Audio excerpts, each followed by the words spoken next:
राज की अभी नई नई शादी हुई थी, पर वह इस शादी से बिल्कुल भी खुश नहीं था। और होता भी कैसे? सब कुछ इतना अजीब तरीके से हुआ। दरअसल वह और उसके माता पिता अपने गांव गए हुए थे, जहां उसकी दादी माँ सरस्वती जी रहती थीं। सरस्वती जी की आवाज़ में एक अलग ही रौब था। पूरे परिवार में कोई भी उनकी बात नहीं काट सकता था। और जब राज छोटा था, तभी उन्होंने उसकी शादी पड़ोस के गांव में रहने वाले सुखराम जी, जो कि राज के दादाजी के घनिष्ठ मित्र थे, उनकी पोती से तय कर दी थी।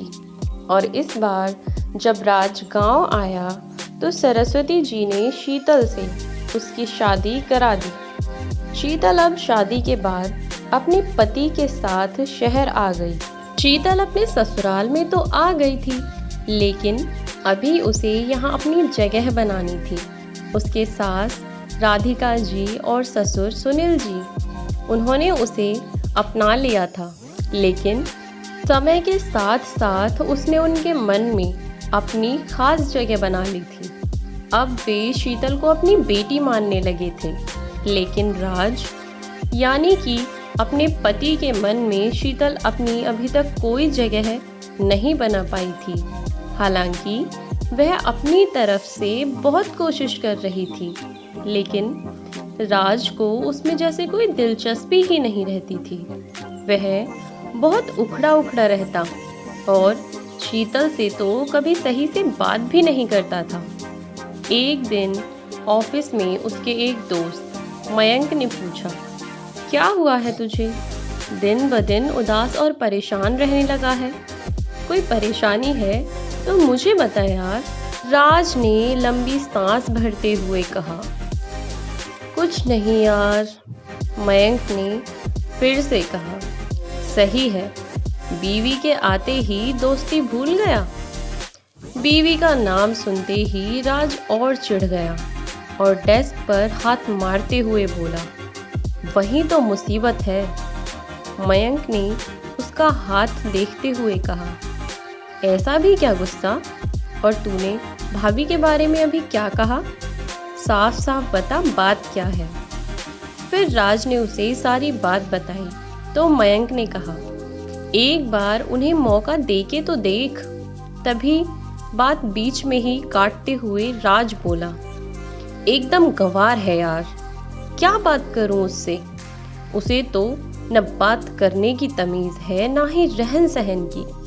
तमीज से रेडी होना तो दूर की बात, उसे तो कपड़े तक पहनने की तमीज नहीं है। एक नंबर की गंवार है। दरअसल शीतल गांव से थी, तो वह बहुत ही साधारण थी। उल्टे पल्लू की साड़ी पहनती, तेल लगाकर चोटी करके रहती और गांव की ही भाषा में बात करती। उसकी कोई गलती भी नहीं थी। वह कभी भी गांव से बाहर गई ही नहीं थी, तो उसे किसी चीज का क्या पता। राज की समस्या को समझते मयंक को ज्यादा देर नहीं लगी और उसने कहा, अच्छा ठीक है, कल मैं और तेरी भाभी घर आ रहे हैं मेरी भाभी से मिलने। कल संडे भी है। राज ने मना किया, कहा वह किसी से मिलने के लायक नहीं है यार। पर मयंक ने जिद की तो वह मना नहीं कर पाया। कहा ठीक है, जैसे तुझे ठीक लगे। अगले दिन मयंक अपनी बीवी को लेकर राज के घर पहुंचा।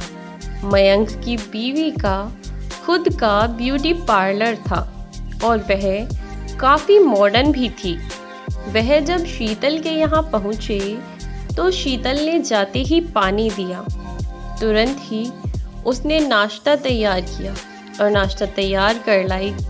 फिर शीतल, उसकी सास और मयंक की बीवी तीनों बैठकर बातें करने लगे। इतने समय में शीतल नाश्ता तैयार करके गई थी। मयंक ने राज की माँ राधिका जी को सब बता दिया था कि राज क्यों शीतल से दूर भागता है। अब उसने उनसे कहा कि वह उनकी मदद करे और अगले हफ्ते वह फिर से आएंगे। फिर शीतल ने बहुत ही स्वादिष्ट खाना बनाया और सबको खाना खिलाया। फिर शाम को मयंक और उसकी पत्नी वहां से निकल गए। अब दोपहर 12 बजे से शाम के 4 बजे तक शीतल घर से गायब रहने लगी। देखते ही देखते पूरा हफ्ता बीत गया और संडे वाले दिन मयंक अपनी बीवी के साथ ही बाकी स्टाफ मेंबर्स को लेकर राज के घर पहुंचा और दरवाज़ा आज राज ने ही खोला। दरवाज़ा खोलते ही उसकी आंखें फटी की फटी रह गईं। इतने में राधिका जी दरवाजे पर देखते हुए बोली, अरे बेटा, आप सब आइए आइए, बाहर क्यों खड़े हैं, अंदर आइए। सभी अंदर आकर बैठे। राज ने मयंक को साइड में खींचा और बोला, क्या है ये सब, और ये सब यहाँ क्या चल रहा है। तभी मयंक ने सबको पुकारते हुए कहा, may I have your attention please. सबने उसकी तरफ देखा। वह बोला, जैसे कि आप सब जानते हैं, आज हम यहाँ राज की बीवी और अपनी भाभी जी से मिलने आए हैं। राज की तो जैसे धड़कनें ही रुकी हुई थीं और कहीं ना कहीं अब उसे मयंक पर बहुत गुस्सा भी आ रहा था, पर इतने लोगों के बीच वह कुछ कह नहीं पाया। तभी बाकी सभी कलीग्स की वाइफ कहने लगी, अरे भाई, कोई उन्हें भी तो बुलाओ जिनका वेट किया जा रहा है।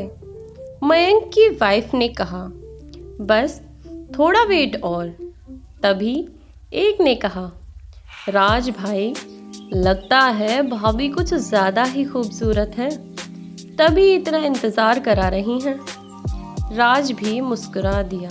अभी तक सभी दोस्तों में सबसे सुंदर मयंक की वाइफ थी। सब लोग आपस में बात कर ही रहे थे कि एक ने कहा, कितनी भी सुंदर क्यों न हो, रिया भाभी यानी मयंक की पत्नी का कोई तोड़ हो ही नहीं सकता। उनके आगे तो सब पानी कम चाय हैं।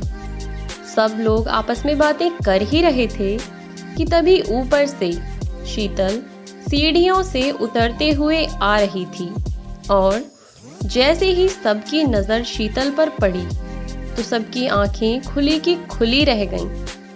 लंबे खुले काले बाल, नीले रंग की पतली बॉर्डर की साड़ी और हाई हील के साथ हल्का सा मेकअप। वास्तव में आज शीतल को देखकर राज भी हक्का बक्का रह गया और उसके मुंह से निकला, वाओ, ये मेरी बीवी है।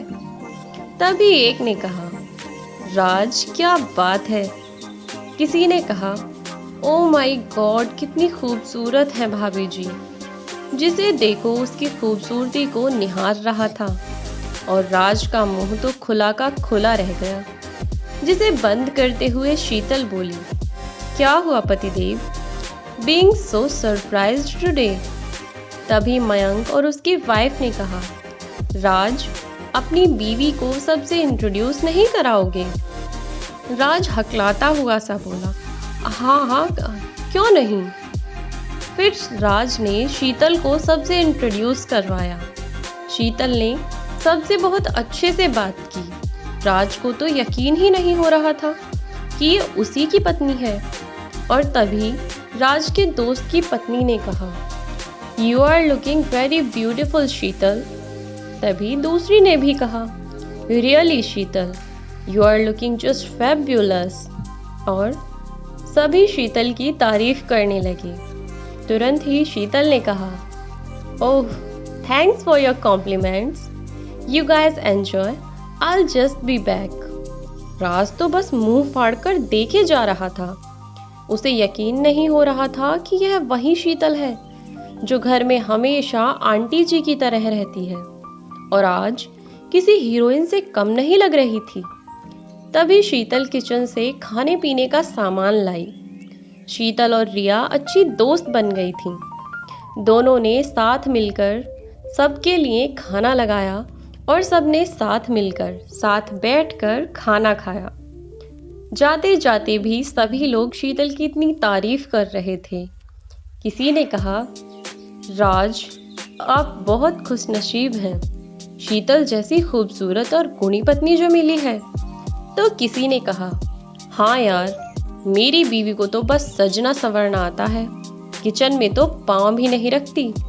तभी उनमें से एक ने कहा, वाकई में आज तो रिया भाभी खूबसूरती के मामले में सेकंड नंबर पर आ गईं, क्योंकि फर्स्ट नंबर पर तो शीतल है।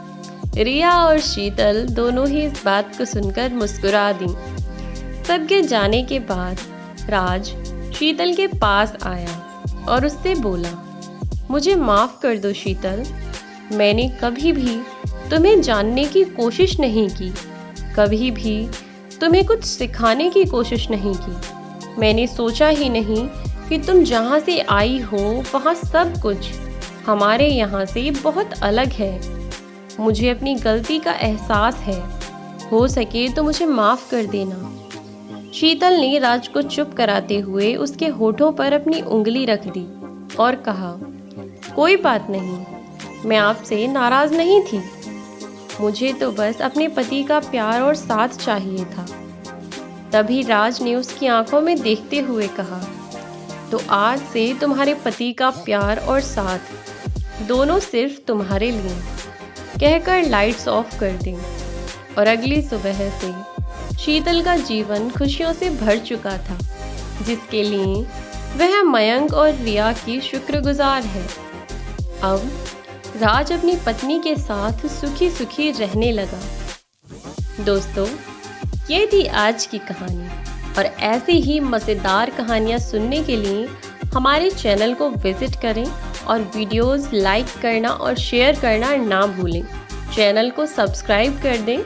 मिलते हैं नई वीडियो में नई कहानी के साथ। तब तक के लिए अलविदा दोस्तों।